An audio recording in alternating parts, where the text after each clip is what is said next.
जी, बिस्मिल्लाहिर्रहमानिर्रहीम। Class 7 from your book fundamental mathematics maths A exercise 1.3 and page number 23 पे हम लोग केस 2 डिस्कस कर रहे हैं। Comparison of two rational numbers when they have different denominators. Question is this: put correct sign greater than, less than or equal to between the pair of rational numbers. Remember that for the comparison of two rational numbers, we have denominators equal and positive. किसी भी कभी भी किसी भी situation में rational numbers को compare करने के लिए बेटा हमें अपनी दो कंडीशंस को फुलफिल करना पड़ता है, जिसमें से नंबर 1 है डिनोमिनेटर्स इक्वल और नंबर 2 है denominators positive. Please understand these two conditions. For the comparison of two rational numbers, we have to fulfill two conditions. Number one, denominators always be equal, यानी कि डिनोमिनेटर में लिखी हुई value equal होनी चाहिए. और सेकंड है कि वो पॉजिटिव भी होनी चाहिए. दोबारा रिपीट करती हूँ. For the comparison of two rational numbers we make denominators equal and positive. हमें दो काम करने हैं. हमें अपने डिनोमिनेटर्स को इक्वल करना है और डिनोमिनेटर्स को पॉजिटिव करना है. ये दो काम जब हम कर लेंगे, हमारे डिनोमिनेटर इक्वल भी हो जाएंगे और पॉजिटिव भी हो जाएंगे, तो हम अपने रैशनल नंबर्स का कंपैरिजन इसके बाद स्टार्ट करेंगे. ठीक है. जब हमारे डिनोमिनेटर्स इक्वल हो जाएंगे, दोनों रैशनल नंबर्स के डिनोमिनेटर सेम हो जाएंगे और वो दोनों पॉजिटिव भी होंगे, उस वक्त हम अपने रैशनल नंबर्स का कंपैरिजन स्टार्ट करेंगे. कंपैरिजन के 3 साइन है, या तो ग्रेटर देन है, या तो लेस देन है और या तो इक्वल है. यहाँ वो बात की बात है, लेकिन उससे पहले आपने अपने डिनोमिनेटर वैल्यूज को देखना है कि एक तो वो इक्वल हो और सेकंड वो पॉजिटिव भी हो, यानी कि डिनोमिनेटर में माइनस का साइन एक्सेप्टेबल नहीं है हमको. डिनोमिनेटर में जो है माइनस का साइन एक्सेप्टेबल नहीं है. बाई चांस लकीली जो पार्ट नंबर 1 है डियर स्टूडेंट्स, वहां पर दो रैशनल नंबर्स हैं. 1/2 is our first rational number and 15/20 is our second rational number. अगर आप इन्हें जरा सी तवज्जो से देख लें तो ये पॉजिटिव तो हैं. बात न्यूमिनेटर की नहीं हो रही 7 क्लास, बात सिर्फ डिनोमिनेटर की अभी हो रही है. डिनोमिनेटर में देखो 2 लिखा है, पॉजिटिव रैशनल नंबर है. 20 लिखा है, पॉजिटिव रैशनल नंबर है. ठीक है. इसका मतलब कि हमने अपनी दो में से एक कंडीशन को तो फुलफिल किया हुआ है. यहाँ पर क्वेश्चन नहीं हमें फुलफिल करके दी है कि डिनोमिनेटर्स पॉजिटिव तो हैं, हाँ इक्वल नहीं है. एक बात ठीक है, पॉजिटिव है, लेकिन सेकेंडली ये इक्वल नहीं है. 2 और 20 आपस में एक दूसरे के इक्वल वैल्यूज नहीं है. अब 20 को 2 बनाना तो बहुत मुश्किल है, लेकिन 2 को 20 बनाना तो बहुत आसान है. ठीक है ना, समझ रही हो बात को. हम 2 को अगर 10 से मल्टीप्लाई कर दें तो 2 10s आर 20, 2 ऑटोमेटिकली 20 बन जाएगा. और अगर मैं आपका प्रीवियस नॉलेज आपके साथ शेयर करूं तो मेरा ख्याल है आपको ये बात पता है, और हमने अलजबरा में भी पढ़ी थी कि जो न्यूमिनेटर के साथ ऑपरेशन करते हैं बिल्कुल वही डिनोमिनेटर के साथ भी करते हैं. अब अगर आप 2 को 20 के इक्वल करने के लिए 10 से मल्टीप्लाई कर रहे हो तो डिनोमिनेटर को 10 से मल्टीप्लाई करोगे तो न्यूमिनेटर को भी 10 से मल्टीप्लाई करोगे. ये एक ऐसी सिचुएशन है क्लास 7 जिसमें हमें सेकंड रैशनल नंबर को टच भी नहीं करना, और हमने कोशिश करके अपने फर्स्ट रैशनल नंबर को अपने सेकंड रैशनल नंबर के डिनोमिनेटर को डिनोमिनेटर के इक्वल ही करना है बस. पॉजिटिव वो है ही, पॉजिटिव नेगेटिव का इस क्वेश्चन में तो कोई चक्कर नहीं चल रहा. सिर्फ हमें इक्वल ही करने हैं और कुछ भी नहीं करना.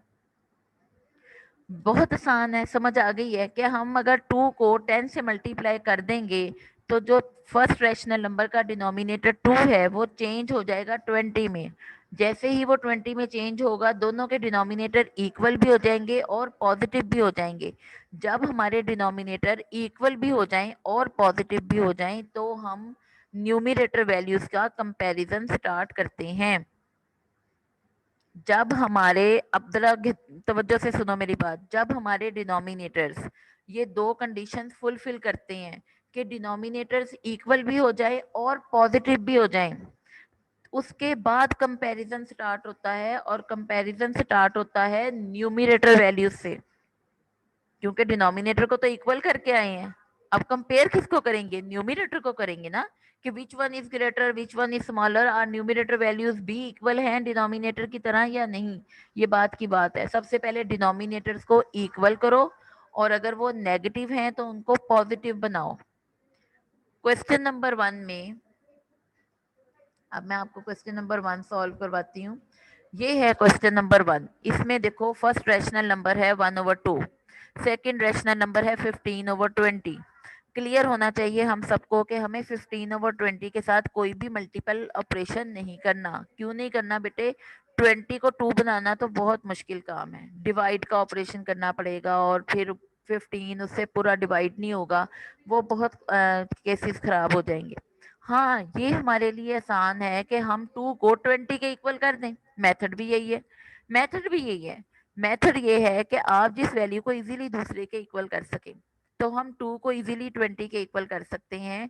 फर्स्ट ऑफ ऑल वी री right our question. Please right with me on your books. अपनी बुक्स पे मेरे बिल्कुल साथ साथ लिखेंगे तमाम स्टूडेंट्स, पेन पकड़ लें और अभी के अभी इस क्वेश्चन को सॉल्व करेंगे। Please rewrite your question again, and after rewrite, first of all we making our denominators equal.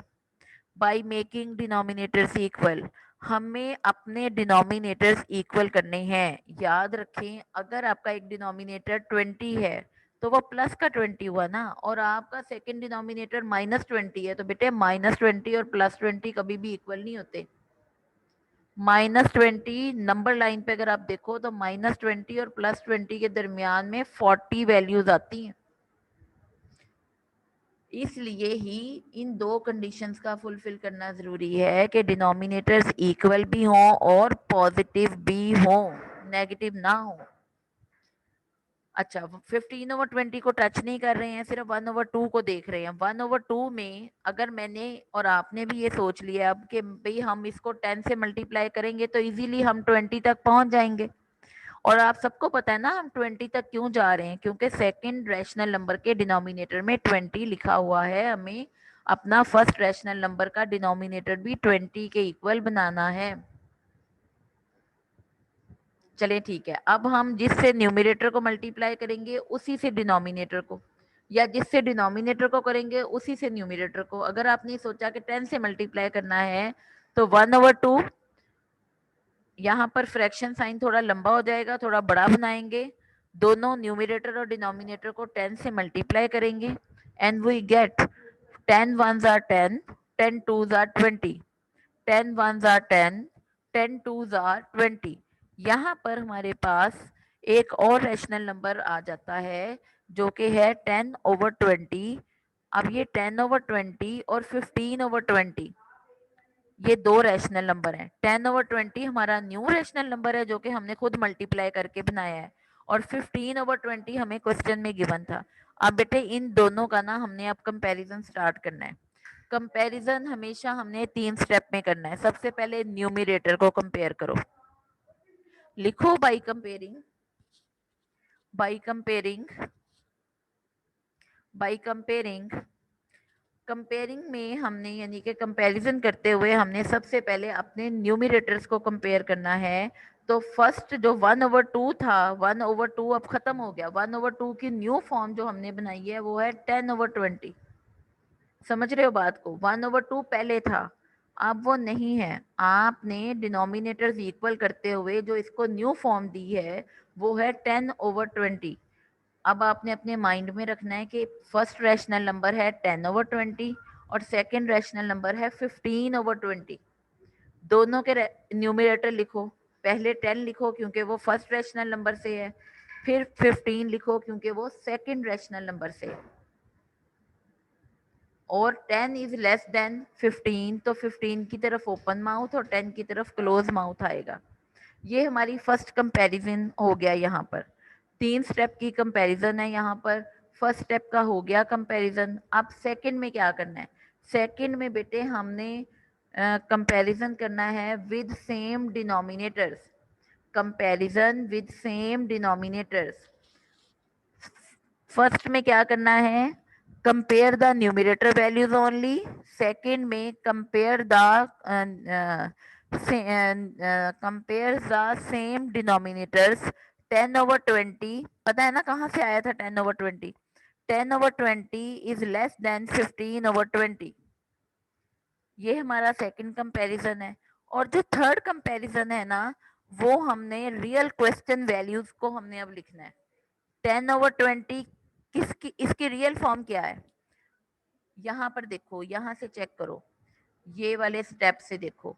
10/20 की जो रियल क्वेश्चन वैल्यू थी वो क्या थी? 1/2। तो 10/20 के नीचे लिखेंगे 1/2।